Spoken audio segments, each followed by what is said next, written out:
육군은 이번 사안의 중요성을 명확히 인식한 가운데 민간 경찰과 함께 협조하여 그 조사를 진행했고, 그 조사 과정에서 군기 교육 간의 규정과 절차에서 문제점이 좀 식별되었습니다. 선착순 뛰기를 포함해서 모든 얼차려가 다 규정에 없는 얼차려 방법인데요. 사실 군기훈련이라고 표현하는 것보다는 가혹행위를 했다라고 표현하는 게 훨씬 적절하지 않을까라고 생각합니다.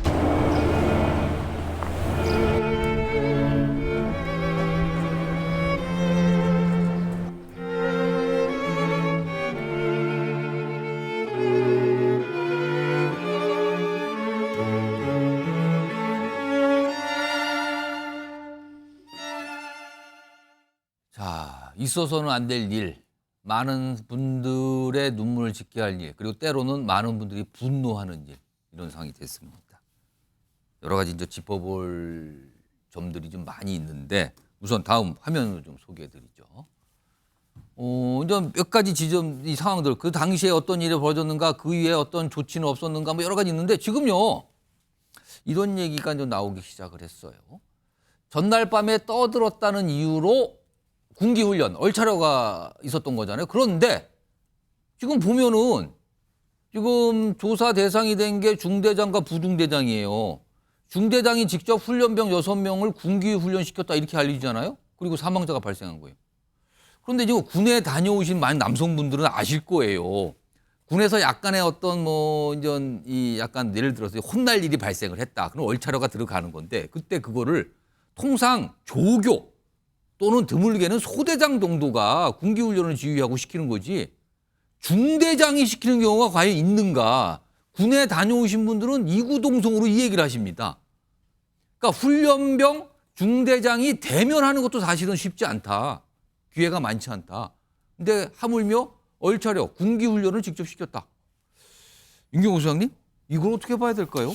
그러니까요. 전날 밤에 벌어졌다는 일이잖아요. 전날 밤에 떠들었다는 거예요. 그러니까 훈련병들이 같이 모여서 생활하는 공간에서 떠들었다 이걸로 좀 알려지는데. 그걸 중대장은 아마 그 다음 날 보고를 받은 걸로 그렇게 짐작이 되죠.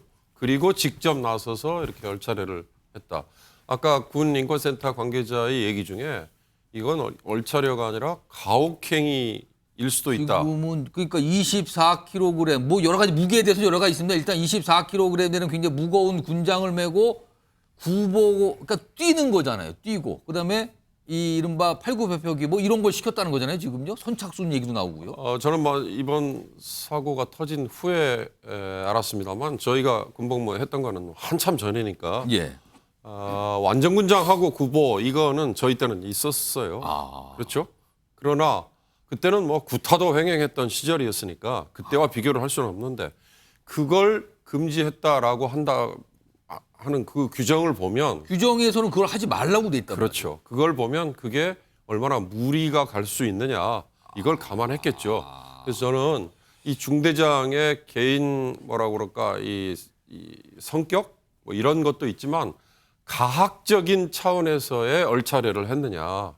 그걸 좀 파악을 해봐야 되는 거 아니냐. 그걸 저는 따져봐야 될 거라는 생각이 들고요.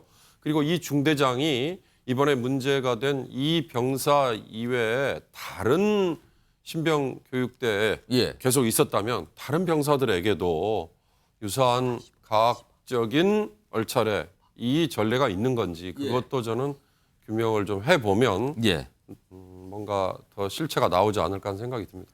지금 군 당국에서 뭐 이게 꽤 된 거겠죠? 어떤 영상을 만들었는데 거기에 어떤 이렇게 모범 이게 뭐랄까요? 모범 얼차려 관련된 모범 사례 이렇게 하는 겁니다. 그리고 이렇게 조치를 하는 겁니다. 이런 걸 좀 약간 홍보하는 영상인데 그 내용 좀 볼까요? 영상으로? 지금 여기 화면 나오겠는데 얼차려는 저런 거랍니다. 보면은 팔굽혀펴기 하고요. 뭔가 서 있죠? 구보합니다. 그리고 뭐 이렇게 제자리 띵뛰기인데 군장 없어요. 그냥 있는 상태에서 저렇게 하는 거죠. 저게 얼차려 이제 군기훈련을 바꿉니다는데 얼차려는 저렇게 하는 거다. 저런 걸 시킵니다. 그리고 팔굽혀기나 이렇게 좀 엎드려 뻗쳐 있는 건데 군장 없어요. 그냥 몸 상태로 군복이나 간편복을 입은 상태로만 하는 겁니다.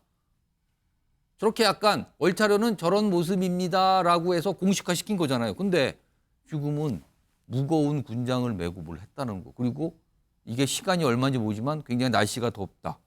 뭐 열사병 아니냐. 뭐 이런 얘기까지 나오는 상황인데 자, 그럼요. 지금 사안과 관련해서요. 훈련병의 가족 되시는 분이 하신 말씀이 좀 있습니다. 들어보겠습니다.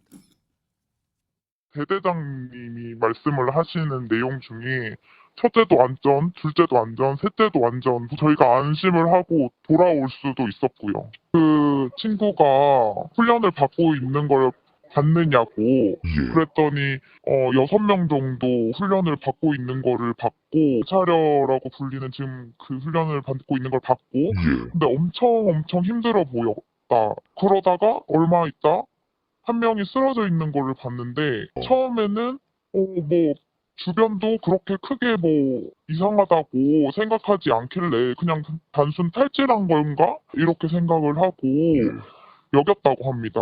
그거는 고문이라고 생각합니다. 수석 변호사. 지금 이게 같이 훈련 받았던 그 동료 훈련병의 가족의 얘기거든요. 그러면은 이것도 물론 이제 일단 한쪽의 주장이긴 하지만 이것도 좀 뭔가 들여다보고 확인해 볼 지점이 있습니다만 쓰러졌다는 거 아니에요? 지금 뭘 하다가. 아니 이거 어떻게 되는 겁니까? 그러면 이게. 뭐 1년에 이제 그 1년에요. 예. 군대에서 이제 그 한 300건 정도 예. 이런 데 사고가 난다는데 예. 제가 보기에 그 가장 저는 가슴 아픈 사고가 아닌가. 아. 물론 이제 최상병 사고도 가슴 아프지만 그 대민 구조무 체병 근데- 사건. 예, 예. 근데 그보다 이게 저는 더 심각하고 가슴 아픈 사건으로 봐요. 왜 그러냐면 이게 훈련소에서 이런 식으로 이게 규정에도 없는 을차려 예. 이걸로 이게 그 났잖아요. 이런 사고가 이런 후진적인 사고가 일어난다는 게 도저히 납득이 안 됩니다. 누구든지 저도 이제 훈련소 생활을 해봤지만 예. 이렇게 규정이 없는 걸 했을 때는 이건 정당하게 이의 제기를 할 수 있는 거거든요. 예. 근데 그걸 봤다가 이게 이런 엄청난 게 그 가슴 아픈 일이 벌어진 거 아닙니까? 아마 이 부분은 이게 좀 철저하게 더 진상이 더 규명돼야 되고 정말 이게 일어나서는 안 될 예. 가장 후진적인 예. 저는 사고가 일어났다. 이렇게 평가합니다. 자, 오늘이요 국방부 대변인이 뭐 약간 설명을 조금 내놨거든요. 그 목소리 좀 들어보겠습니다. 그 가까운 군병원이 가지고 있는 진료 역량, 의료기기 이런 부분을 판단했을 때 조금 더 민간 의료기관의 지원을 받아야 될 부분이 있다라고 판단을 했을 수 있고 왜 그랬냐 하는 그 부분은 지금 경찰에서 지금 수사를 하고 있으니까 조금 더 지켜보시면 좋을 것 같습니다. 군병원에 군의관 숫자는 뭐 한두 명 파견을 했다고 해서 진료가 어렵거나 그렇지 않고 그 상급부대 외진 또는 필수 인원들에 대한 역할 분담 이런 걸 통해서 현재 일선 부대에서의 장병 진료에는 제한사항이 없습니다. 자, 화면 좀 보겠습니다. 지금 이제 군 쪽에서 설명을 한 거죠, 군 관계자가. 숨진 훈련병에게 군기 훈련을 지시한 중대장의 멘토를 배정했다. 심리 상태 관리 중. 그러니까 군에서 뭔가 조치를 취하고 배려를 한 거네요. 그러면은 뭔가 좀 이렇게 뭐 차분하게 만들고 뭔가 좀 안정시키고 그러려고 멘토 배정하고 심리 상태 관리 중이다. 손정희 변호사. 이 얘기가 알려지니까 단박에 나오는 얘기가요. 같이 훈련 받다가 한 훈련병이 숨졌잖아요. 그 동료들이 있잖아요. 5명 동료들. 그 친구들은 그 훈련병들은 동료가 죽음에 이르는 상황을 같이 경험을 한 거예요. 그럼 여기는 지금 아무 조치 안 하는 겁니까? 이런 얘기가 나오네요. 사실은 전 국민들 다 상처받았고 트라우마가 있을 정도로 동료 훈련병들도 본인들의 잘못은 아니지만 알 수 없는 죄책감에 시달릴 가능성이 있죠. 아무래도 뭔가 아쉽고 후회되고 막 그럴 거 아니에요. 전날 떠든 것도 후회될 거고 예. 훈련하다가 상태 안 좋은 거 적극적으로 더 말했어야 되지 않을까? 그러니까 적극적으로 훈련병에 대한 어떤 심리적 지원이 최우선시 돼야 되고 그에 앞서서 유가족들에게 먼저 이렇게 적극적인 배려해야죠.